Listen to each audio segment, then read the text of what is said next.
ஐயனார் துணை சீரியல்ல இனிய எபிசோட்ல இங்க சோழனும் பாண்டியனும் பயங்கரமா அடிச்சுக்கிறாங்க. இத பார்த்துட்டு நிலாவுக்கு என்னடா இப்படி இருக்கிறாங்க இவங்க அப்படிங்கிற மாதிரி அவங்க மாட்டுக்கு ரூமுக்குள்ளாரியே போயிட்டாங்க. அதுக்கப்புறம் அண்ணி பாக்குறாங்க அப்படின்னு சொல்லிட்டு பாண்டியனும் விட்டுறாங்க.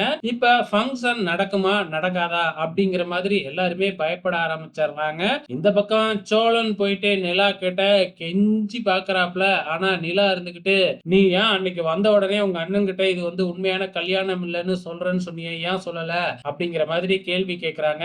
அன்னைக்கு நான் பயங்கர டயர்டா இருந்தேங்க, படுத்து தூங்கிட்டேன் அப்படின்னு கூசாம பொய் சொல்லிக்கிட்டு இருக்கிறாப்ல. இந்த பக்கம் ஏதேதோ சொல்லி பாக்குறாங்க. இல்ல முடியவே முடியாது அப்படின்னு இங்க நிலா விடாப்புடியா இருக்கிறாங்க. அந்த நேரம் பார்த்து நம்ம சேரன் 2 பேத்துக்கும் ட்ரெஸ் எல்லாம் எடுத்துட்டு வந்து கொடுத்துட்டு போறாப்ல. அப்புறம் சோழன் வெளியில வந்து என்ன செய்யறதுன்னே தெரியாம அப்படியே நின்னுகிட்டு இருக்கிறாப்ல. அதுக்கப்புறம் பாண்டியன் வந்து சோழன் கிட்ட மன்னிப்பும் கேட்கறாங்க. அது மட்டும் இல்ல அழைச்சிக்கிட்டு போயிட்டு அங்க பாரு நமக்காக யாரெல்லாம் வேலை பார்க்கறாங்க அப்படின்னு சொல்லிட்டு எல்லா ஏற்பாடையும் காமிக்கிறாங்க.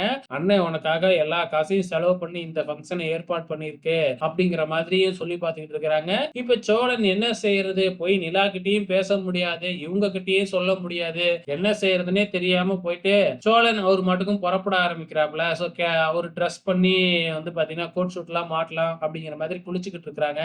சோ இனி எபிசோட பொறுத்தளவு இதுதாங்க நடந்திருக்கு. என்ன நடக்க போகுதுன்னு தான் தெரியல, பொறுத்திருந்து பார்க்கலாம்.